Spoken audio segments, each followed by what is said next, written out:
Salut à tous, on se retrouve aujourd'hui pour une vidéo un petit peu particulière qu'on a décidé de faire avec Pénélope, toutes les deux, ensemble et chacune de notre côté.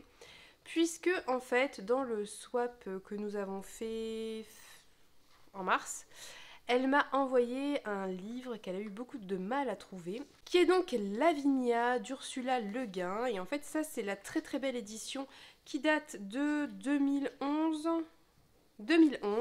de chez La Talente, avec une couverture un peu en faux cuir là, très très jolie. La Talente réédite Lavinia, ça sort le... je sais plus, le 13 je crois, le 13 avril ou quelque chose comme ça, bref, peu importe. Et du coup, on s'est dit que c'était l'occasion que toutes les deux nous le lisions, nous vloguions notre lecture et que bien nous en parlions et que nous vous proposions un vlog avant la sortie du livre pour éventuellement soit vous donner envie de le découvrir si jamais ce genre de thématique peut vous intéresser, soit confirmer votre envie de le lire si c'était déjà prévu. Ou pas d'ailleurs, peut-être l'infirmer, je ne sais pas. Bref, du coup, nous allons lire ça entre hier lundi jusqu'à jeudi, je crois. Bref, je vais pas trop m'étendre sur l'introduction parce que j'ai pas le cerveau très en phase. J'aurais dû introduire hier puisque nous l'avons commencé hier, mais hier j'étais pas connectée, donc c'est pas grave. Nous l'avons entamé, j'introduis comme ça, j'introduis et en même temps ça sera l'occasion d'un premier point lecture et puis c'est tout, c'est pas grave. Donc on a lu un peu moins d'un tiers à l'heure actuelle. Vous voyez, j'ai mis des petits post-it pour différentes thématiques et différentes raisons.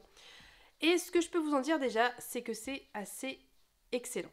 Donc Lavinia, en fait, c'est l'épouse d'Énée. Énée, c'est un des grands héros de la guerre de Troie qui a réussi à s'enfuir suite à la prise de Troie, qui a un petit peu erré, un petit peu comme Ulysse en fait, et qui finit par arriver dans le Latium où vit Lavinia avec son père qui est roi, et il va épouser Lavinia, en gros, et il va fonder Rome. Donc c'est un petit peu les lettres de noblesse de Rome de dire que Rome descend d'un héros troyen. Donc voilà, ça c'est l'épopée écrite par Virgile qui s'appelle l'Énéide. Et en fait, dans l'Énéide, on parle très très peu de Lavinia. On parle des autres femmes un petit peu dans la vie d'Énée, donc sa première femme qui était troyenne, qui s'appelait Creusa.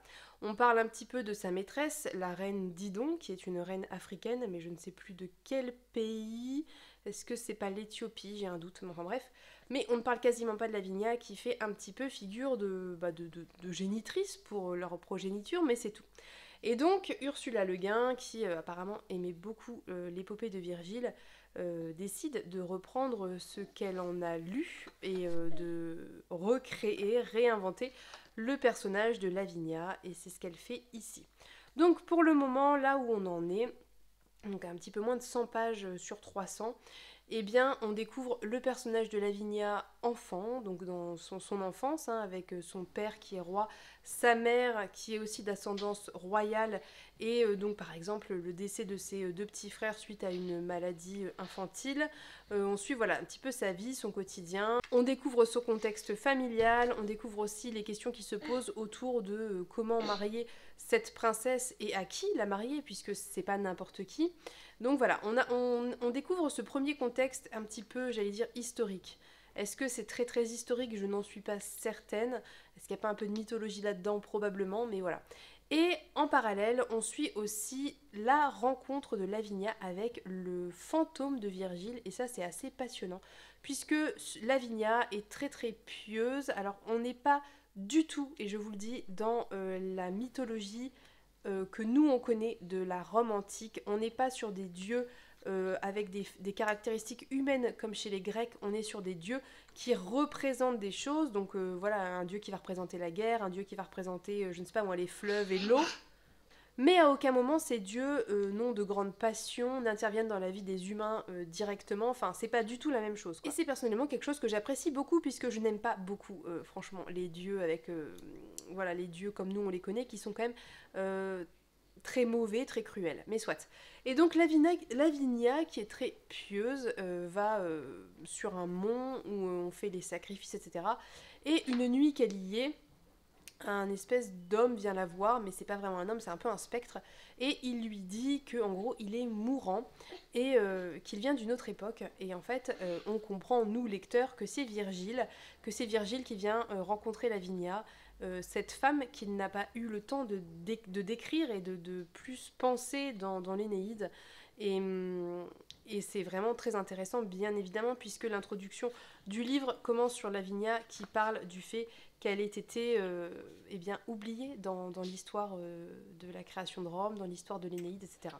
Bref, donc c'est vraiment très intéressant. On a déjà des petites saillies féministes, des petites réflexions autour de la guerre, et c'est ce que j'ai relevé ici. On a aussi déjà des petites réflexions autour du sexisme. On a déjà des choses plutôt intéressantes sur plein de sujets par rapport aussi aux écarts sociétaux entre ce que Virgile connaît, lui, X siècles plus tard, et ce que Lavinia connaît dans l'Antiquité assez ancienne, hein, puisque la guerre de Troie, c'est quand même, je crois, plus ou moins 13e siècle avant Jésus-Christ. On est sur les écarts de civilisation, on est sur le fait que Virgile essaie de ne pas trop en dire à Lavinia, parce que c'est un peu compliqué de trop donner le futur des gens, mais en même temps il lui raconte un petit peu toute l'histoire d'Énée, donc ça nous introduit nous aussi un petit peu, si on ne connaissait pas le mythe d'Énée, eh bien, ce qui lui est arrivé, d'où il vient, comment, pourquoi, ce qu'il a vécu, etc. Donc c'est plutôt très bien fait. C'est excellemment bien écrit, vraiment très bien écrit.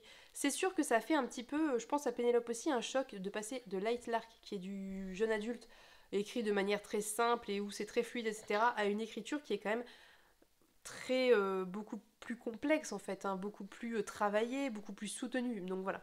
Mais c'est vraiment très agréable, je dois avouer que le poser hier a été un petit peu difficile. Mais voilà, je vais pas trop beaucoup plus en parler là maintenant. Pourquoi ? Parce que je n'ai pas encore vraiment pris de notes, parce que hier quand je lisais, j'étais pas encore tout à fait remise. Et voilà, donc il faut que je reprenne ce que j'ai dit avec Pénélope sur le vif dans notre conversation, parce que c'est là où j'ai posé tout ce que j'avais à dire, que je me note ça, que je me relève ce que je voulais vous dire par rapport au petit post-it. Je pense que je ferai un vrai point lecture soit ce soir, soit demain, où je reprendrai tout ça. Voilà. Donc je voulais juste introduire, vous dire ce qu'on allait lire, vous dire comment ça allait un peu se passer, et puis on reparlera peut-être ce soir, sinon demain, de tout ça. Voilà. En tout cas, sachez que pour le moment, je suis plus que convaincue et j'ai très hâte qu'on y retourne. Voilà. Donc, je vous laisse. On se dit du coup à un petit peu plus tard pour un autre point lecture et voilà, et une avancée dans cette découverte. À plus tard.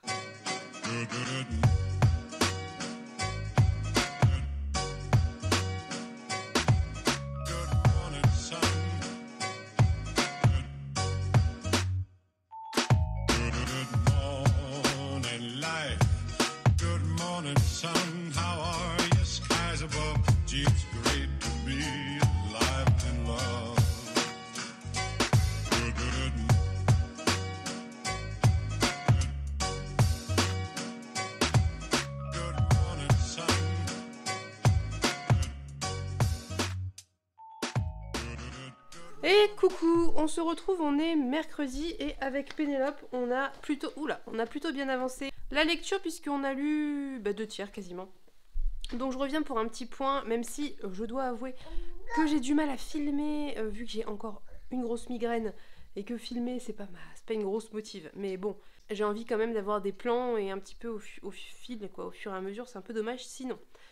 Donc je sais plus du tout ce que je vous avais dit parce qu'hier j'étais un peu à l'ouest, mais en gros quand on a démarré, la première grosse partie de lecture qu'on a fait, on était plutôt sur l'introduction de la vie de Lavinia, sur son enfance, sur la perte de ses frères, sur son rapport avec sa mère qui était très compliqué jusqu'à un âge assez avancé. On était aussi pas mal sur son rapport avec son père qui pour le coup est plutôt positif. Voilà, donc c'était à peu près ça, et puis on avait doucement introduit bien évidemment l'arrivée de Virgile, qui est le poète qui a écrit l'Énéide, et qu'elle appelle mon poète, puisqu'il vient la voir en esprit quand elle est sur la colline où ils font leur rituel, et où il lui raconte l'histoire d'Énée, et voilà, ce qu'il sait de leur rencontre, etc. Donc on a quand même pas mal avancé. Tout ce que Virgile avait dit à Lavinia, c'est bien évidemment réalisé. Et donc on a eu toute la situation de tension, de guerre, puisque les jeunes prétendants de Lavinia ne voulaient pas, enfin un en l'occurrence en particulier, ne voulait pas qu'elle se marie avec un étranger, et que c'était elle ce qu'elle voulait d'une part. Ce que les présages disaient, donc elle voulait respecter la parole des dieux en fait. Donc on a eu toute cette part-là de conflit, etc. et sa rencontre avec Aîné. Je ne vous spoil pas franchement en vous racontant ça, puisque on sait la fin quand ça commence. Je veux dire, il n'y a pas de surprise. On est sur une écriture qui est vraiment d'excellente qualité. Je pense pas vous l'apprendre, hein. Enfin, je sais pas, mais je pense que vous l'imaginez. C'est vraiment très très bien écrit. C'est vraiment passionnant. C'est le personnage de Lavinia, en fait, qui nous fait le récit, a un regard particulier sur son histoire, parce que c'est pas vraiment elle qui raconte, mais plutôt l'image qu'en a le poète d'elle. Je sais pas si vous voyez ce que je veux dire. C'est son reflet de l'Énéide qui parle. C'est comme si sa elle de l'Énéide voulait compléter l'histoire que Virgile n'avait pas pu finir. Je sais pas si vous voyez ce que je veux dire. Donc c'est très particulier, mais c'est hyper intéressant parce que ça donne un regard beaucoup plus lointain et beaucoup plus grand sur tout ce qui se passe. Je trouve, comme chez Madeline Miller, qu'on est sur une écriture où on sent bien que l'autrice connaît son sujet. C'est pas juste... Enfin, c'est pas une critique ce que je dis là, mais elle l'a pas juste étudié pour écrire ça. Ursula Le Guin est latiniste. Ursula Le Guin a lu Virgile en VO, j'allais dire. A lu Virgile en latin. Voilà, on est sur une personne qui connaît son sujet, qui a étudié le latin, probablement le grec aussi, et donc qui connaît aussi la culture latine, puisque quand on fait du latin, on fait de la culture latine, bien évidemment.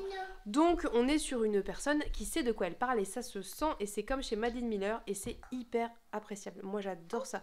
Je trouve que ça apporte quelque chose de vraiment très spécial quand c'est le cas. On est aussi sur un peu un croisement des temporalités entre elle et Aîné qui échangent, et elle avant Aîné, et la scène d'ouverture est une scène qui arrive vers le milieu du livre.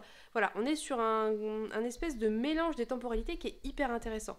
On est aussi sur des réflexions par rapport à l'écriture qui sont hyper intéressantes, puisque par exemple, Virgile, quand il rencontre Lavinia, va lui dire que s'il n'a pas parlé d'elle dans l'Énéide, c'est probablement parce que une épopée, c'est pas fait pour raconter plusieurs histoires d'amour, et que comme il avait déjà raconté l'histoire d'amour entre Aîné et Didon, il n'y avait plus de place pour celle de Lavinia et d'Aîné, et qu'une épopée c'est fait pour raconter des scènes de guerre. Et d'ailleurs, plus loin, c'est dit que sans guerre, pas de héros.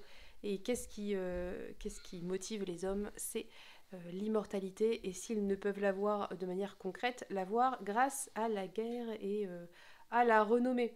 On a une grosse dichotomie qui est faite entre les femmes et les hommes, parce que on sent bien que culturellement la différence est très très marquée. C'est-à-dire que les femmes s'épanouissent en temps de paix et peuvent être libres et en sécurité en temps de paix, alors que les hommes, quand c'est la paix, eh bien tout ce qu'ils cherchent à faire, c'est provoquer la guerre. Voilà.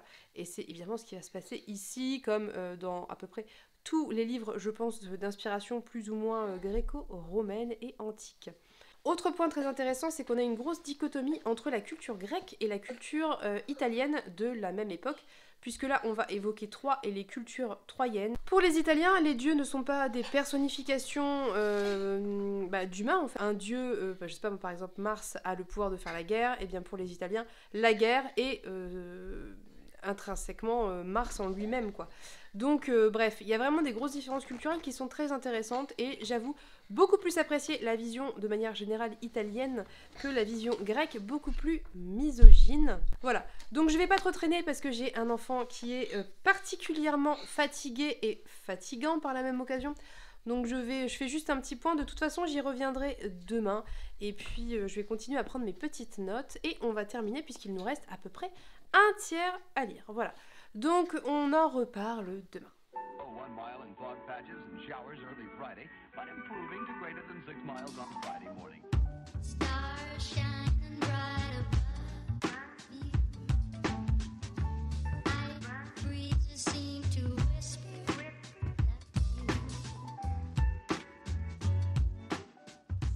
Coucou, petit point lecture numéro 3.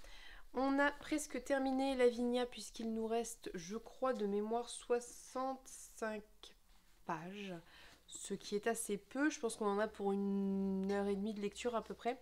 Donc on va se faire ça cet après-midi, mais hier on a un petit peu avancé, bien qu'il y avait le live de l'Explora Livre, donc on a moins lu que ce qu'on aurait fait en temps normal, mais on va le terminer aujourd'hui, voilà.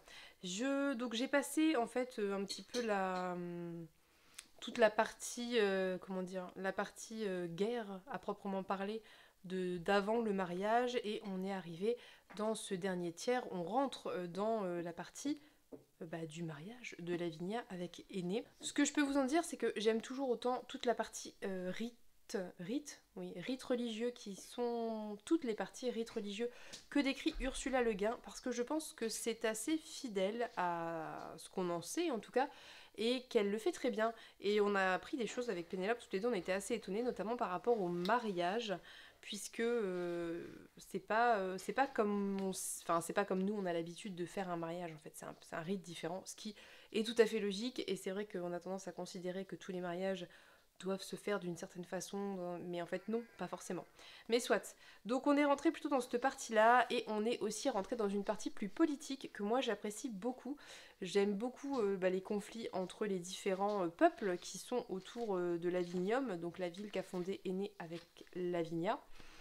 Donc là on a une petite carte au début, donc il y a pas mal de conflits, hein, vous imaginez bien, puisque comme il y a eu la guerre entre les Troyens, et qui s'étaient trouvés un petit peu des alliés, et les Italiens qui étaient sur place et qui s'étaient un petit peu alliés entre eux, forcément quand Aîné et Lavinia s'installent à Lavinium, ville qu'ils font de rien, hein, eh bien il y a forcément un petit peu des conflits, et puis on voit Aîné dans le rôle de chef en fait, hein, dans le rôle de roi, et de comment gérer, ménager la chèvre et le chou comme on dit. Donc c'est hyper intéressant. Évidemment on a toujours le personnage de Lavinia qui connaît la fin de l'histoire en fait, et du coup c'est toujours ce regard de narratrice qui sait où ça va, qui sait que quand sera la fin, pas pour elle mais en tout cas pour Aîné. Et, et voilà, donc on a ce double regard sur à la fois sa vie et le quotidien, et en même temps ce regard de personne qui sait, puisqu'elle a, elle n'est pas, enfin je sais pas comment vous dire, le récit est à la première personne, c'est une narration où c'est pas la Lavinia de l'histoire qui vous parle, c'est une espèce de Lavinia qui a du recul et qui est passée à travers l'œil de Virgile, enfin c'est très particulier, c'est assez difficile à expliquer, mais bref, du coup, elle anticipe déjà le moment où son mari va mourir et où elle sera veuve. Donc voilà, on est sur cette... je pense que ça va... J'imagine que ça va se terminer avec la mort d'Aîné, un petit peu comme l'Énéide, sauf que cette fois-ci, on aura tout vu du prisme de Lavinia, et que c'était très intéressant. Je sais pas encore... voilà, je sais pas... Je pense pas qu'on ira beaucoup plus loin que la mort d'Aîné, puisque le livre, il reste assez peu de pages, mais... Mais c'est vraiment hyper intéressant. Il faudrait faire un petit, et on s'était dit ça avec Pénélope, un petit bilan autour des mythes, et notamment de la fondation de Rome, parce que c'est pas forcément évident. Le mythe le plus connu de la fondation de Rome, c'est bien évidemment Rémus et Romulus et la Louve. Ça c'est celui, voilà, c'est celui de Rome à proprement parler. Aîné, quand on dit qu'il est fondateur de Rome, c'est en fait l'ancêtre de Rome. C'est pas Rome telle qu'on la nomme nous aujourd'hui. Et en fait lui il va commencer à créer et à regrouper en fait différents petits royaumes pour créer Rome avec un grand R, et la grande ville de Rome. Donc, donc voilà, c'est le fondateur de Rome, mais avant Rome en fait. Bref, il faudrait quand même qu'on se fasse un petit point mythologie, etc. Parce que c'est vrai que c'est pas évident.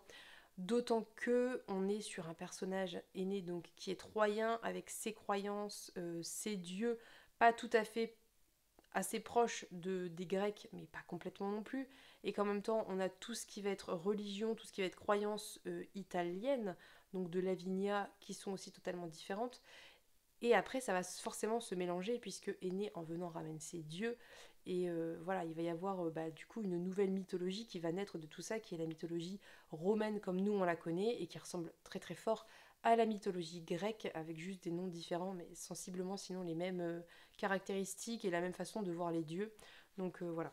Mais en tout cas, sachez que c'est vraiment excellent. Je pense pas que ça plaira à tout le monde, dans la mesure où il faut quand même avoir une appétence particulière pour la mythologie, pour les côtés politiques, les aspects mythologie, rituels, très proches de la réalité et pas du tout romancés. Enfin, c'est forcément un petit peu romancé, mais c'est un petit peu romancé parce que ça reste une réécriture, mais en tout cas, c'est pas romantisé, voilà. Donc il faut quand même aimer ce genre d'écriture qui a un côté quand même très sérieux, qui n'est pas si évidente que ça, je pense, mine de rien, que moi j'aime beaucoup, que je trouve très belle. Par exemple, je trouve que Madeleine Miller est peut-être plus simple à lire qu'Ursula Le Guin ici, je pense. Je trouve que c'est... Ouais, je trouve quand même que Madeleine Miller, par exemple, est plus accessible. Donc on est quand même sur... alors, attention, je dis pas que c'est hyper dur, hein, je dis juste que il faut savoir qu'on est... voilà, on ne faut pas s'attendre à une réécriture mythologique comme on peut en voir beaucoup maintenant. Je sais que je dis tout le temps ça, mais c'est parce que je scinde vraiment les réécritures mythologiques entre celles pour adultes et celles pour jeunes adultes, qui sont vraiment deux choses totalement différentes, mais j'ai l'impression qu'il y a beaucoup d'amalgame parce qu'on a été tellement submergé de réécritures mythologiques jeunes adultes que voilà, en fait je pense que je dis ça aussi parce que j'ai vu beaucoup de gens qui ont lu Madeleine Miller avec des attentes de réécriture jeune adulte à la Hadès et Perséphone et que c'est pas du tout le cas, et là encore moins je trouve, puisqu'on a encore moins d'action en fait que dans Circé par exemple. Mais soit. En tout cas, c'est très intéressant. Si vous aimez tout ce qui est mythologie gréco-romaine, si vous aimez tout ce qui est antiquité antique, rituel antique, tout ce qui va être en rapport avec les religions antiques, la divination, ce genre de choses, c'est vraiment une excellente lecture. Bref, je vais vous laisser pour ce petit point lecture. Je ne sais pas trop ce que j'ai filmé parce que je n'étais pas hyper en forme. Donc on verra ce que ça donnera au montage, ce vlog. Et je vous ferai de toute façon un vrai bilan final où j'essaierai de reposer les grandes thématiques et d'en reparler. Voilà, de toute façon avec Pénélope, ce qu'on va faire, on va en reparler ensemble et on va se poser, je pense, pour insister sur les thématiques qu'on a remarquées, etc. Bref, donc je vous laisse et je vous dis à plus tard.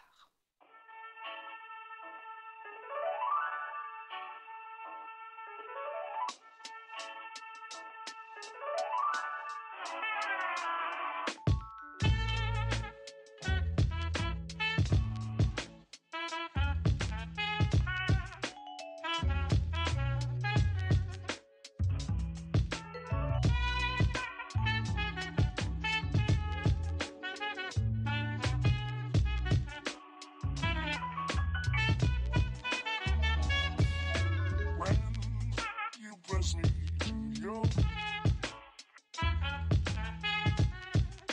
I would with roses when you speak, Vont démarrer. Aîné, pour celles et ceux qui ne connaîtraient pas, ce qui est tout à fait possible parce que c'est pas le plus connu des héros troyens. Il fait partie de la famille donc étendue de Priam et de donc d'Hector et tout ça. Et à la chute de Troie, du coup, une fois que les Grecs ont remporté, eh bien, Aîné s'est enfui avec son père sur son dos, son fils à la main et quelques Troyens et Troyennes qui voilà, ont voulu fuir pour pas être massacrés. Et il est parti en errance, un petit peu comme Ulysse, pour trouver, selon une prophétie que lui avait entendue, en fait, un pays où il deviendrait roi. Et c'est là où leurs destins vont se rencontrer, à Lavinia et Aîné. Voilà, je pense que c'est le résumé. Oui, bah puis c'est le résumé du truc, enfin de l'Énéide et, et en gros c'est ça, c'est une réinterprétation par Ursula Le Guin de l'Énéide de Virgile, c'est ce qu'elle dit un peu dans la postface finalement. C'est ça. Ouais, c'est ça. C'est ça qui est intéressant, c'est que euh, donc l'esprit qu'elle rencontre, qui est donc Virgile, je pense qu'on peut le dire, hein, Bon, euh, ça intervient rapidement, en c'est le fait, deuxième chapitre, je crois, hein, ou un truc comme ça. c'est ça, l'esprit qu'elle rencontre, qui est donc Virgile, qui Virgile est date du deuxième siècle avant Jésus-Christ, donc 10 siècles après elle, la rencontre et lui dit qu'il réalise qu'il n'a pas parlé d'elle, il l'a juste évoqué en fait. Et que, parce qu'il dit, et j'ai trouvé ça hyper intéressant, il dit dans une épopée, il ne peut pas y avoir deux histoires d'amour.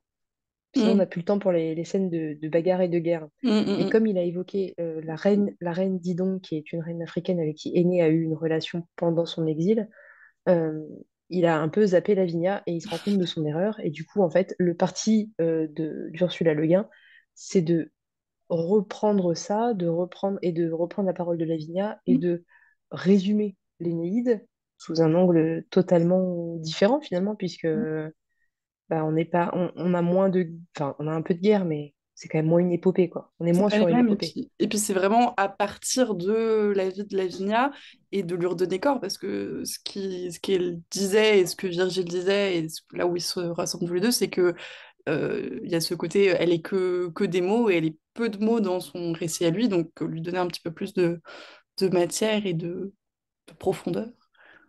Mm. Finalement, ce qui est dit aussi, si je me trompe pas, c'est que Aîné a énormément de place bah, dans l'Énéide, ce qui est logique, mais une fois qu'il arrive au Latium, en fait, il vit peu de temps Mm.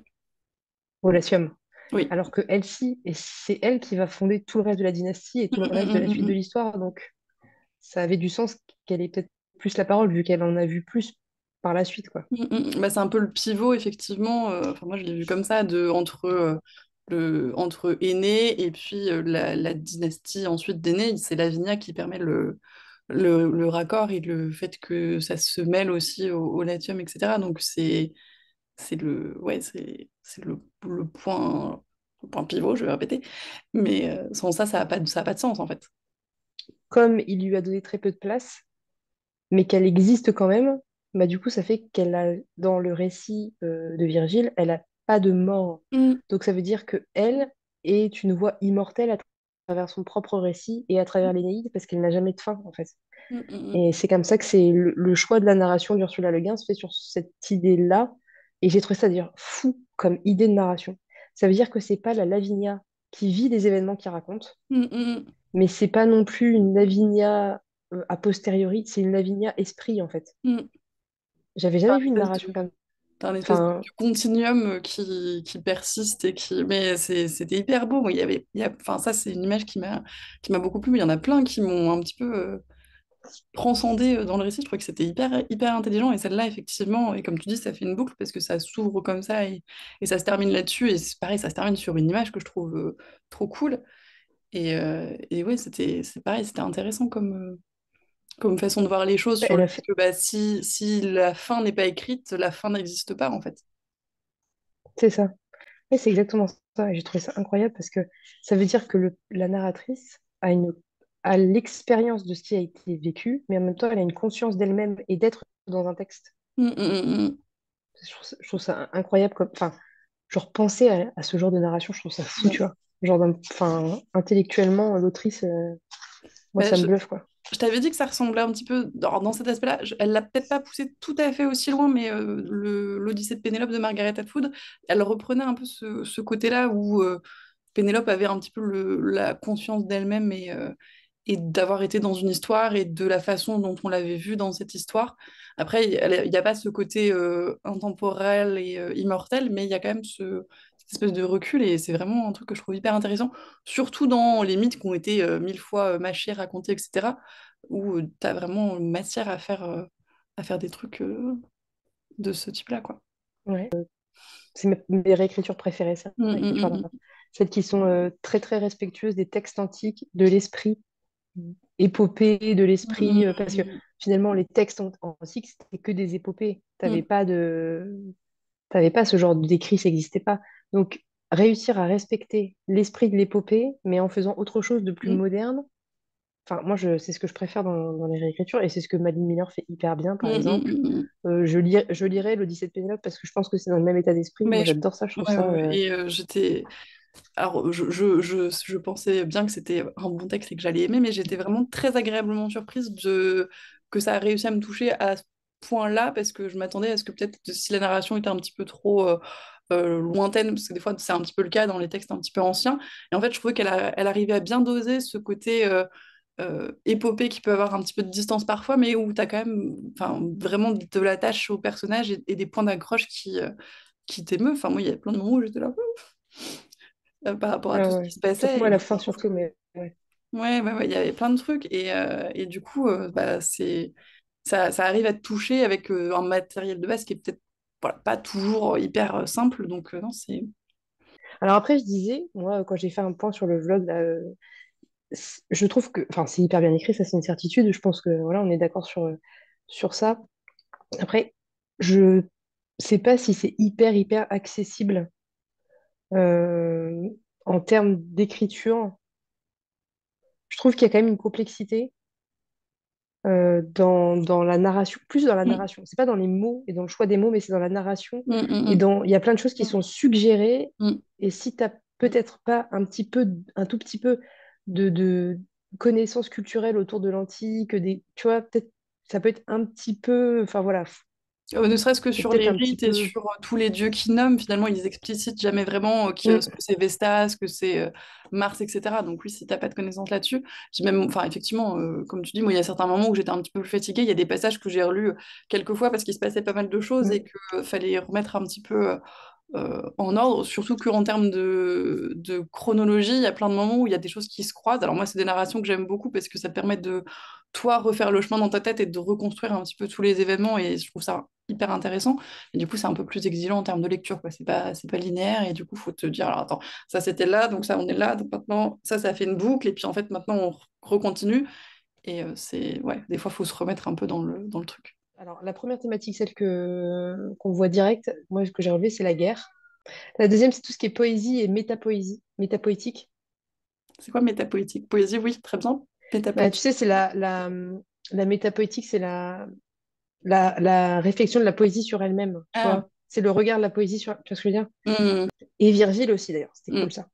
La troisième thématique que j'avais relevée, c'était tout ce qui était sexisme et féminisme, qui était souvent mis en. J'ai relevé aussi tout ce qui était thématique autour de la mère. Je trouve qu'il y avait un gros truc autour de la mère, Mm, mm, mm. de la famille, mais Le rôle beaucoup de de la la mère. mère. Ouais. Et ça aussi, je pense, thématique très importante, italienne, latine, antique, le rôle de la mère. Et le dernier truc que j'ai relevé, c'est tout ce qui est rituel. Bon, bah ça, on en avait Mm, parlé, hein. Tout ce qui était rituel, voilà, rituel religieux, en fait. mm, mm, mm, mm. Description de rituel. Et... Non, c'est un peu les grands thèmes que j'ai relevés aussi. J'ai pas... Là, comme ça, il n'y a rien d'autre qui me vienne à Non, l'esprit. après, c'est peut-être des petits trucs anecdotiques Oui, en au plus. fil, quoi. Franchement, il y avait trop de passages intéressants sur les guerres. Et pourtant, je suis pas très guerre. Enfin, c'est pas ce que je préfère. La politique, j'adore. Ah bah tiens, politique, Ah bah c'est ça oui, que j'ai oui. pas relevé. Mais ça va avec la guerre, tu me diras. Oui, bah, Mais les deux étaient un peu liés souvent, effectivement. Il y avait un petit peu de politique en temps de paix, mais c'était pas le plus important. ouais. Alors, si le truc que j'ai relevé sur la guerre et que j'ai trouvé, enfin, à plusieurs reprises, mais plus au début, que j'ai trouvé passionnant, c'était que, genre, typiquement, au début, quand elle est jeune, là, tu vois, la première citation que j'ai relevée, c'est: Quand j'étais petite, je ne le connaissais pas assez bien pour le craindre. Mm, Et elle parle de Mars. mm, mm, mm. Et Et en fait, qu'il a ce qui est hyper respecté, mais qu'il n'a intéressant, pas respecté, ou enfin que c'est elle a ça, c'est respecté leur juste. séparation et et lui, il l'a pas respecté. Ouais. Et en plus, la phrase, elle est trop bien, avec les virgules, tout est. Elle est Oui, parfaite, cette phrase. elle est probablement mieux dit que ce que je viens de dire. Mais c'est juste au-dessus, hein, juste ce que j'ai relevé, hein, c'est: Mais moi, j'ai respecté cette séparation, point, pas lui, Mm, point. mm, mm. Ce petit C'était génial. bâtard. Et du coup, non, mais ça aussi, c'est hyper intéressant. La différence de Mars dans la culture Mm. euh, La culture latine et la culture. italienne, enfin, non, pas italienne du coup, latine, voilà. Mais latine plus récente comme nous, ce qu'on en sait, c'est-à-dire où on a assimilé les dieux grecs et romains, en fait, hein, Mm, concrètement, mm, mm. et le Mars de X siècles avant ça. Ça, c'était hyper intéressant aussi. Où il y avait plus un aspect, comme Et je ouais, disais, donc, protecteur de la famille et, tout, et un peu de... Ouais, il y avait un certain côté un peu domestique finalement. ouais, ouais. Et alors ça je j'ai pas vérifié.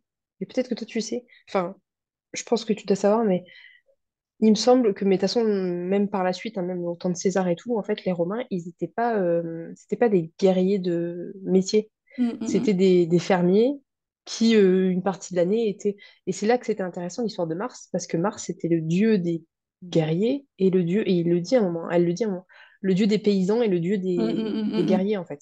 mm. Ouais, Et chez les Latins, en fait, être paysan et être guerrier, enfin, c'est la même chose. tous les paysans sont guerriers, quoi. Mm. Et tous les guerriers sont paysans. Et c'est pour ça qu'il y a des trêves, etc. Parce qu'il y a un moment où il faut rentrer labourer Bah, il y a et plein de s'occuper, moments où enfin ils voilà, le faire disent vivre. ça et c'était genre ils sont revenus pour je sais plus quoi, pour semer en avril et je sais pas quoi. Enfin, c'était très rythmé par ça et par les travaux au champ qu'il fallait pas perdre parce que sinon tu bouffais pas l'année d'après, etc. Et oui, et du coup, ce que je voulais dire, que j'avais adoré sur le début, c'est que elle dit. Attends, comment elle dit ça? Elle dit, en gros, nous les enfants et les femmes, on profite de la paix, on aime la paix et on en profite, et alors que les hommes, tout ce qu'ils attendent, c'est de pouvoir refaire la guerre. Mm, mm, mm, Je sais pas si tu te rappelles de ce passage-là. mm. Ouais, si, si.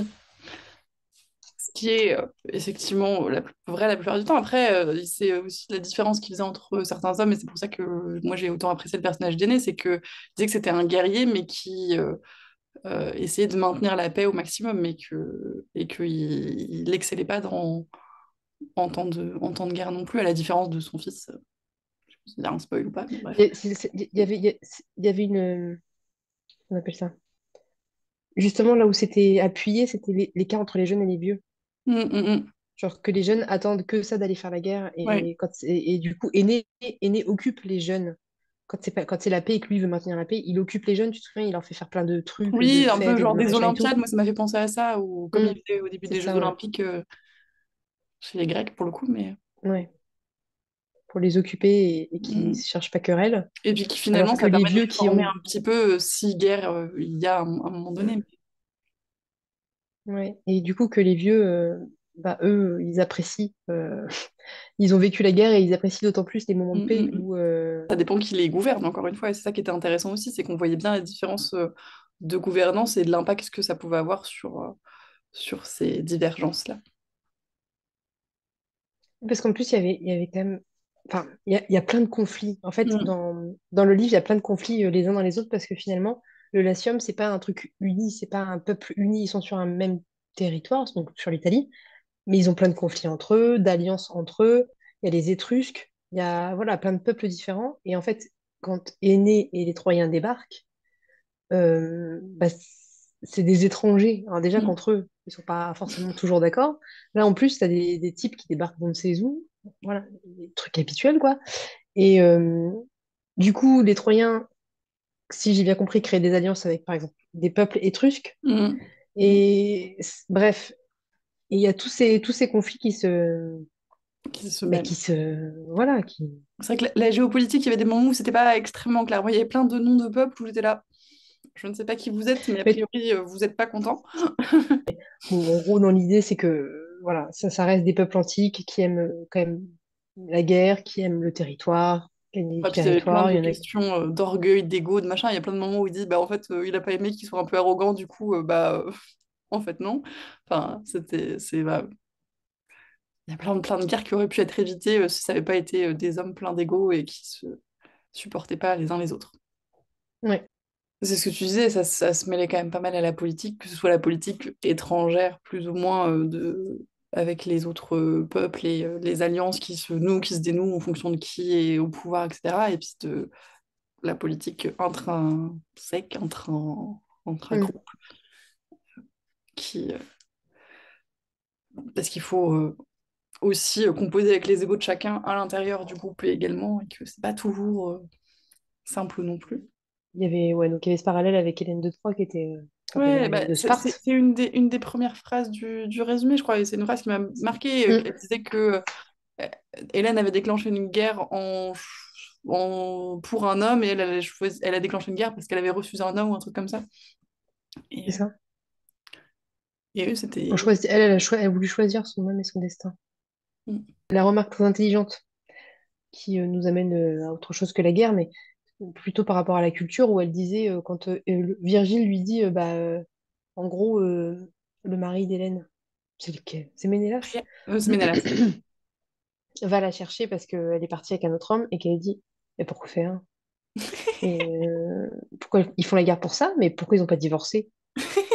Genre, elle dit un truc du genre, l'honneur, ça aurait été de divorcer et de trouver une autre femme. Mm. Et ça, c'était Génial. aussi un des trucs hyper intéressants en termes Mm. de culture qui Bah, était c'est ce qu'on incroyable. disait Enfin, moi, sur, j'ai. qu'on a introduit tout à l'heure sur la place des femmes en latin, latinus, machin, et en grec. C'est pas du tout.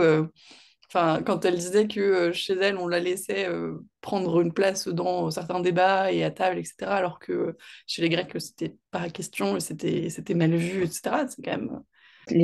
Enfin, je sais pas pourquoi. J'ai l'impression qu'il y a une espèce de croyance populaire qui veut que on s'imagine que la Grèce, c'était, comment on peut dire, un peu progressiste et tout par rapport aux C'était femmes, ou moderne. je sais pas. Ouais. C'était Alors que, moderne pour d'autres choses, pour d'autres choses, Mais ouais, ou alors est-ce que c'est parce que comme il y a certaines déesses qui sont un petit peu plus fortes, ils Je s'imaginent pense que que du c'est ça. coup, on voyait les femmes comme fortes aussi, etc. Je sais pas. Je pense que c'est ça parce que la Grèce, d'un point de vue purement culturel, si tu élimines tout ce qui est dieu, déesse et compagnie, les femmes, elles vivaient cloîtrées dans un Mm, gynécée. mm, C'était un des mm, systèmes les mm, plus mm, mises. Les femmes avaient été à peine au-dessus des esclaves. mm, mm, mm. Donc, C'est des c'était un des enfants toute systèmes les leur plus vie. misogynes. C'est ça. C'est catastrophique, quoi. C'est Mm, vraiment catastrophique. Et là, c'est, je trouve, pour le coup, assez bien rappelé. Oui, mais mm, je pense que c'est ça, en fait. On s'imagine que c'est pas si misogyne que ça pour le DS, comme tu dis, et pour typiquement, Hélène, tu mm. vois, Oui. Parce qu'on qui dit qu'elle a eu est... la liberté d'eux et du coup, probablement les autres aussi. Sauf que je pense que c'était plutôt une exception qu'autre chose et je sais pas dans quelle mesure ça a été une manipulation ou quoi que ce soit. Enfin, c'est toujours dans l'histoire en tout cas. ça fait partie des contre-exemples, quoi. Plutôt Mm. que... Voilà. Et du coup, oui, c'est ça qui était bien montré dans le livre, c'est que les Grecs, les Troyens et tout, ils sont hyper sexistes, en fait. Mm, mm, mm, mm, Pas Aîné, qui, elle le dit, se fait très vite à la culture dans laquelle il arrive, et voilà. Mais les autres, ils sont pas du tout d'accord pour que Lavinia assiste au mm, mm, mm, conseil, mm, qu'elle parle, qu'elle existe, qu'elle sorte de chez mm. elle, Qu'elle ait une opinion. voilà, qu'elle fasse autre chose que faire des enfants. Mm. Et sur Ok. les rituels et tout, c'était hyper développé, que ce soit sur les rituels qu'ils faisaient pour des trucs un petit peu spéciaux comme ça, ou comme pour les morts, ou pour les oracles, etc., ou les trucs de la vie quotidienne, c'était hyper... Le mariage, c'était drôle. Enfin, Mm. Oui, ça rappelait des choses qu'on connaît, mais c'est différent en même temps, quoi. ouais, c'est ça, tu vois qu'il y a certaines choses qui sont restées, mais comment ça a évolué et tout, et moi je m'attendais pas du tout à ça, en fait, je m'attendais à une cérémonie Une vraiment... cérémonie, oui, c'est ça. Et c'était drôle, c'était chouette. Après, on voit pas, enfin, on voit plein de femmes, mais pas beaucoup de femmes très importantes. Non, oui, il y a Lavinia, il y a sa mère. euh, Et à part ça, Après, on en évoque, il y a- mais pardon? on évoque quelques femmes Oui, on évoque quelques femmes, mais importantes, mais il y a ces femmes, il y a Maruna, il y en a quelques-unes qui gravitent un petit peu autour d'elle, qu'on recroise un petit peu, mais ouais, qui sont ses amies, ses confidentes, etc. Mais sinon, ouais, en termes de femmes qui aient une place importante sociétalement, c'est surtout ça, je pense. d'ailleurs, Aîné qui est pour un héros grec, n'est pas juste un gros. Je dis pas le mot, c'est un gros mot, mais ça change, hein. On est habitué au héros grec. Moi, dans le vlog tout à l'heure, j'ai dit que d'habitude, les héros grecs, c'était des gros guerriers et que souvent, c'était pas les couteaux les plus affûtés du tiroir. Oui, c'est exactement ça. Hein, on n'est pas sûr, Et Aîné, effectivement, justement. il est intelligent, il est intéressant et ça fait du bien. Ouais. Et il est capable d'évoluer, il est capable de Mm, réfléchir, mais il n'est pas motivé que... En fait, c'est ça, je pense. La grosse différence entre tout ce qui est épopée grecque et ce type de texte, c'est que tout ce qui est épopée grecque, la finalité de tout ça, c'est de rester dans les mémoires et de mm, mourir en héros. mm, mm, mm, Même pour Ulysse, en fait, quand tu lis un peu Malini Miller, enfin, elle le met un peu en avant, et c'est vrai que c'est pas assez mis en avant dans l'Iliade, mais c'est la mentalité de l'époque dans tous les mm, cas. mm, mm. C'est que même Ulysse, qui a l'air d'être quelqu'un d'hyper gentil, amoureux de sa femme, tout ça, sa motivation dans la vie, ça reste avant tout d'être d'incarner le héros et le roi qu'il est censé être. Mm, mm, mm. Et, Aîné, ici, bah, c'est pas le cas. Ou alors ça l'a été quand il était plus jeune, et ça lui est passé, et c'est plus le cas, quoi. Mm, Là, sa mm. seule motivation, c'est de fonder une famille, enfin, de suivre la prophétie qui est tu seras roi sur une nouvelle terre, tu auras une famille, et voilà, et de gouverner le mieux possible, et d'éviter les conflits. Mm, mm, mm. Ouais, ça, effectivement, je pense que c'est d'une part la place de l'expérience et du fait que il a voilà, vécu sa vie de guerrier un petit peu et ce truc d'épopée de célébrité à ce niveau-là. Après, est-ce qu'il n'y a pas du coup une place de l'oracle et du fait que si on lui a prédit qu'il allait se poser et devenir roi, machin, il s'est pas dit aussi que ça a le coup, je sais pas, mais du coup, c'était un personnage intéressant. Oui, d'ailleurs, ça me fait penser, mais c'est pareil, la place des oracles, des prophéties, des divinations diverses et variées, et de la façon dont ça influe sur la vie des gens et sur les évolutions de plein de trucs, j'ai trouvé ça hyper intéressant aussi, surtout à la fin où on voit comment tu peux utiliser le truc euh, par rapport à Lavinia et par rapport à la situation dans laquelle elle est et ce qui finit par détricoter le truc. C'était, c'était bien vu, je trouve. Le, C'est un truc qui est le hyper. respect des gens le respect qu'ont les gens de la parole Mm, mm, divine, mm. alors qu'il n'y a pas de preuve, enfin, tu vois, il n'y a Mm, pas mm, vraiment de preuve, mm, mm. quoi. C'est ça. Ça, c'était c'est vrai que c'était hyper intéressant. Bon, enfin, après, ceci dit, quand il y a eu parole divine la première fois, ils n'étaient pas chaud respectés quand même, hein. Et ça dépend de la façon dont c'est Ça amené, mais dépend c'est ce qui, qu'elle quoi. disait aussi. Ça dépend de la façon dont c'est amené et de qui l'a entendu au départ, quoi. Et qui va le rapporter aussi. Oui, et puis qui en face écoute, quoi, parce que Mm, mm, effectivement, en fait, parce que la première guerre enfin, celle du début, là, elle est provoquée par un homme, Lui, par une c'était vraiment personne. pas le couteau le plus affûté du tiroir. C'était Ah une non, petite lui, il n'était pas cuillère. affûté du tout, hein. Punaise, ouais, fallait pas essayer de couper un gâteau avec un. Et c'est lui, en fait. C'est une personne Ah qui ouais, ouais. refuse, voilà. Et en fait, les autres suivent parce que, voilà, mais il n'y aurait pas eu de guerre sinon. Et d'ailleurs, après, il le reproche Mm. à cet homme-là de les avoir entraînés dans un truc Bah, tu qui puait, m'étonnes. en fait, hein. Enfin, je veux dire, vraiment, lui, à partir du moment où l'oracle avait dit que Aîné allait s'installer, il allait s'installer. Donc, Mm, mm, mm. c'était voué à l'échec, en fait. Donc, Ouais. Il a bon, essayé. Il aurait pas dû. ouais, il n'a pas gagné. Tant C'était pis. encore un problème d'ego, hein, mais on en revient toujours là. Mais... J'avoue que j'ai eu beaucoup de mal à comprendre ses motivations parce que s'il avait été fou d'amour pour Lavinia, tu peux comprendre, tu vois, même, Mm, enfin, tu peux comprendre, en sachant qu'elle n'était pas consentante pour se mettre avec lui dans tous les cas. Mais au moins, il aurait eu une motivation mm, mm. compréhensible, plus ou moins. Mais en fait, là, c'est même pas le cas. On est d'accord. C'est bien dit Non. qu'il la regarde jamais, enfin, qu'il s'en fout, quoi. Enfin, Il la regarde deux, trois fois, mais c'est plus parce qu'elle est mignonne et que il se dit c'est la fille d'un roi, c'est pas plus mal, quoi, tu vois. Foutu pour voilà. foutu. Mais Mais c'est pas elle particulièrement. Non, je pense que c'est à la fois parce que c'est un étranger, à la fois parce la mère de Lavinia lui avait fait miroiter que, donc c'est aussi un petit peu des espoirs déçus. Je pense que c'était plutôt ça. Encore une fois, c'est une blessure d'ego. Il pensait qu'il allait la voir, donc le fait de pas la voir, c'était insupportable. Mais non, ça aussi, c'est pas Lavinia en tant que telle, c'est le fait qu'on lui a fait miroiter un truc et que finalement, il s'est trouvé que c'est pas lui qui allait profiter de l'aubaine, quoi, je sais pas. nous en fait venir à sa mère, qui est un sujet Un sujet pépite. d'étude. Oh, le passage là où ils sont dans la colline là, avec toutes les nanas et l'espèce de De bacchanal. bacchanal, ouais. Ouais. C'était affreux, le Ah, malaise. c'était J'étais glauque. là, oh là Ah, là là là, mais quelle horreur. moi, j'étais hyper admirative de Lavinia qui restait calme, hein. Ah ouais, ouais, tu te dis, mais quel enfer. Enfin, ouais, non, pour le coup, alors, l'ambiance de ce passage-là, elle était formidablement affreuse, parce que vraiment, enfin, tu t'y croyais, moi j'étais mal à l'aise pour elle, alors que... Limite, tu vois, enfin, qu'elle ait un peu perdu les pédales suite à la perte de ses fils et tout, ça se comprend, tu vois, il n'y a pas de... Mais quand le prétendant entre en ligne de machin, le rapport qu'elle a avec lui, Mm.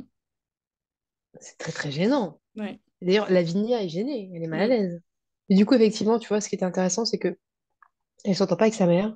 Bon, elle respecte sa mère, hein, ceci dit. mm, Elle respecte sa mère, mais elle s'entend pas avec elle. Elles ont rien en commun au final. Enfin, je veux dire, mm. voilà, sa mère s'occupe quasiment pas d'elle. Quand elle est un peu plus grande, un peu plus, c'est parce qu'elle est plus grande et que voilà, mais hum, la mère veut faire des choix pour elle. Enfin voilà, c'est vraiment trop bizarre. Et en même temps, à la fin, quand elle va quand elle va s'isoler là, et qu'elle demande à Maruna, donc Maruna qui était son esclave, mais qu'elle a Oui, affranchi, je crois, oui, ou elle, qui est, elle a donné des terres, en tout cas, a priori. bon, moi, en tout cas avec qui elle est amie. Mm, Et elle lui dit est-ce que je ressemble à ma mère? Et Maruna mm. lui dit oui, enfin, je sais Sur plus comment plein elle dit d'aspects. ça, mais oui, elle lui dit oui sur plein d'aspects. Enfin, bref, il y a quand même un rapport, tu vois, Mm, c'était hyper intéressant ce truc le regard qu'elle avait sur sa mère et le regard qu'elle a sur elle en tant que mère Mm. et avec le recul et Oui, parce que finalement, on pourrait se dire que la façon qu'elle a eu de prendre Sylvius avec elle, c'était un peu la façon que sa mère a eu de la prendre avec elle à une période où toutes les deux, elles voulaient enfin, elles acceptaient pas ce qui était en train de se passer. On n'est pas sur le même truc, mais il y a peut-être un petit peu de ça. Peut-être que c'est pour ça que elle faisait le parallèle, je sais pas. Mais oui, oui, c'est. En tout cas, c'était intéressant.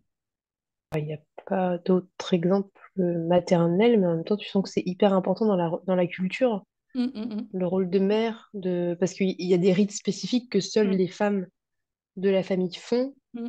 et qui ne peuvent pas se faire sans elles. Mm. Et il y a vraiment une place de la mère qui est hyper importante. Et d'ailleurs, quand elle supplie son beau-fils, donc le fils d'aîné, voilà, elle le supplie à genoux et tout. Ce qui est bien dit, c'est que tout le monde est horrifié Mm. qu'une mère soit à genoux pour supplier, Mm. que Mm. c'est inconvenant, mais c'est pas inconvenant qu'elle le fasse, c'est inconvenant que son beau-fils la laisse à genoux Qu'il pour l'ait le... poussé à faire ça.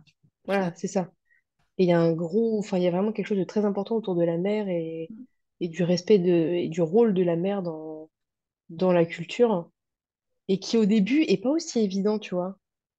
Quand, Oui, euh, quand c'est Amata qui est bah, la mère, du coup, c'est pas aussi.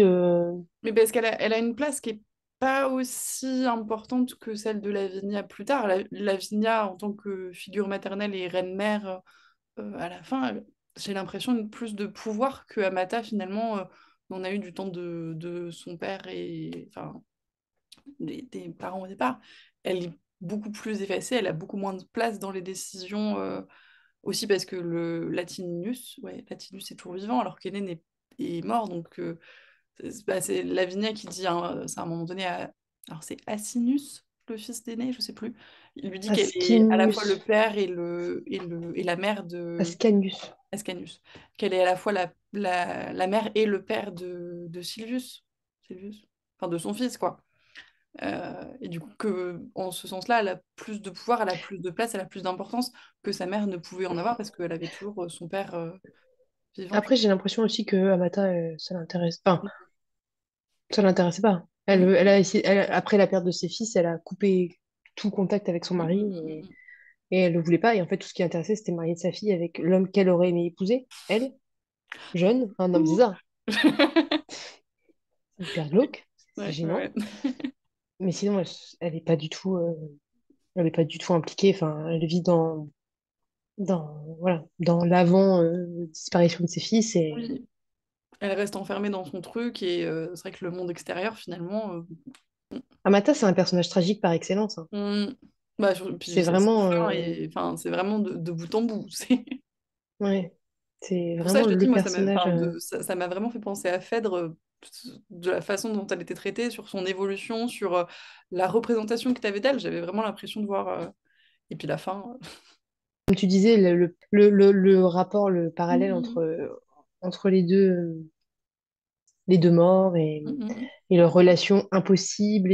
Parce que, en Mhm. fait, j'ai pas réussi à définir, mais dis-moi, si, bon, alors elle reportait un regard sur lui, clairement, qui était très déplacé, même s'il ne s'est rien passé, mais c'était glauque. Et lui, apparemment, était quand même plus intéressé par la tante que par la fille. Oui, c'est ce que j'ai compris aussi. C'est pas hyper net tout au début, mais il y a eu quand même un moment où tu disais. Voilà. Donc on est vraiment typiquement dans les relations incestueuses Mhm. grecques, enfin antiques, euh, tragiques. Mhm. Voilà, c'est vraiment l'exemple parfait de ce qu'on peut faire en tragédie grecque, Mhm. Mhm. même si on n'est pas en Grèce, mais bon, tragédie antique, on va dire. En parlant de parallèle avec les morts, et celle-là, elle m'a vraiment. Enfin, ça m'a vraiment marqué sur la mort de Turnus, du coup, et la mort d'Énée, et le fait que finalement il ait voulu un petit peu expier ce qui lui avait pas plu dans le fait d'avoir mis à mort Turnus et que ça soit retourné contre lui à la fin, j'ai trouvé ça affreux. Et encore une fois, assez tragique finalement, hein. C'est un peu Mm. la boucle qui se noue, mais Ouais. De toute façon, enfin personne, en tout cas, ni toi ni moi n'avions envie que qu'Aîné ne meure. Mm. Lavinia non plus, hein, de Non. toute évidence. Elle essaie de négocier avec le destin pour que ça n'arrive pas. Mais reste donc D'autant là. que non, mais c'est d'autant plus tragique que elle dit dans le livre qu'elle ne mourra jamais. Enfin, je veux dire, Mm. elle est Oui, prisonnière de son du histoire. souvenir. Et, et du coup, qu'elle a aucune, enfin, en tout cas, la elle consciente qui raconte l'histoire n'a aucun moyen de se dire qu'elle pourra retrouver son père, son mari, elle voulait discuter avec Oui, oui. Didon, Il y a avec. un moment où elle le dit d'ailleurs, ça, qu'elle les verra jamais dans. Alors, je sais plus comment. C'est l'Hadès en Grèce, mais c'est pas comme ça qu'ils le disent en latin, là. Mais que du coup, elle les verra Je sais jamais dans plus. l'au-delà, finalement. Et c'est affreux. Parce que Non, c'était mais c'est un c'est. peu l'espoir qu'ils ont tous, finalement, à leur mort. Et même ça, c'est pas hyper joyeux. Après, la fin était satisfaisante. Enfin, la fin, pas la fin de Lavinia, mais la fin du récit était satisfaisante en soi. Sa fin, elle, est extrêmement triste, mais t'as quand même un petit côté, voilà. Tu dis, bon, ça finit pas trop mal enfin, à certains côtés. Ça avait un côté qui finissait un petit peu comme. Ça me fait penser au chant d'Achille, tu sais, quand l'esprit de. Comment il s'appelle? De Patrocle, qui n'a pas pu être libéré parce que Mhm. la mère d'Achille n'a pas voulu, bref. Et qu'il est là et pas là, en fait. Mhm. Qu'il voit et qu'il voit pas, et que. Il y avait un côté comme ça, avec le côté tout tragique que ça implique d'être dans les limbes, en Mhm. fait.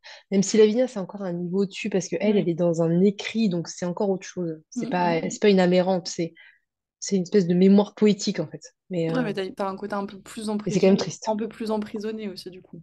Avec un côté répétitif à l'infini, quoi. Mhm. Enfin, je veux dire, il faut que tu recommences le livre, hein. Elle recommence son histoire, quoi. Oh, Tu sais, il y a un côté, voilà. le Ouais. livre que tu ne Un reliras jour sans jamais. fin. Traumatisme. Bon, et ben écoute, il va falloir qu'on conclue. Je crois qu'on a fait le tour de ce qu'on voulait Oui, je pense. développer, plus ou moins. En tout cas, c'était trop chouette. C'était vraiment une Ouais. très bonne LC, déjà. Mm. Et c'est rigolo d'en discuter de vive voix Ouais, c'est chouette, après. ça change. Et puis surtout, enfin là, du coup, on l'a fait dès la fin du bouquin, donc t'as encore tous les trucs un petit peu à relâcher, surtout là, vu la fin. Donc non, c'est cool, c'est une nouvelle expérience à refaire. Bientôt, on va faire les LC en live. Live. On va lire en live et on va commenter en live. Écoute, on On, peut, on hein, va de toute façon, passer un. on n'est pas si loin finalement. Et coucou, donc on se retrouve le lendemain pour clôturer cette vidéo parce que hier on a été coupé de manière un petit peu abrupte par Zoom qui avait décidé que le temps était écoulé. Donc c'est pas très grave, je reviens juste quelques instants pour clôturer tout ça, finaliser cette vidéo qui était un premier essai d'un petit peu un nouveau format, oui et non, puisque des vlogs on en fait déjà, mais on s'est dit que ça pourrait être sympa de faire cet échange en vidéoconférence et de l'inclure dans le vlog. Je me suis rendu compte en le faisant et là en le montant que ça permettait bien, de faire remonter des sujets que j'avais pu oublier, enfin dont j'avais pu oublier de parler, et puis d'échanger et de confronter un peu nos points de vue. Et c'est plus facile aussi pour nous d'échanger de cette manière-là plutôt qu'à l'écrit, puisque c'est plus direct et donc on rebondit sur ce qu'on dit, etc. Enfin voilà. C'est un format qui est hyper chouette et hyper agréable et j'espère que ça vous plaira. D'autant que le montage d'un live n'est pas si aisé que ça, très sincèrement. J'ai un petit peu commencé à monter, mais soit, voilà. Donc n'hésitez pas à me dire ce que vous en avez pensé, n'hésitez pas à aller voir la vidéo de Pénélope parce que il y aura son vlog à elle et puis ce qu'elle aura choisi de garder de notre discussion et j'ai très hâte de le découvrir moi aussi. Donc sur ce, je vais vous laisser, je vous souhaite une bonne journée, je vous souhaite plein de bonnes lectures, je vous fais plein de gros bisous et je vous dis à bientôt pour une prochaine vidéo. Bye bye.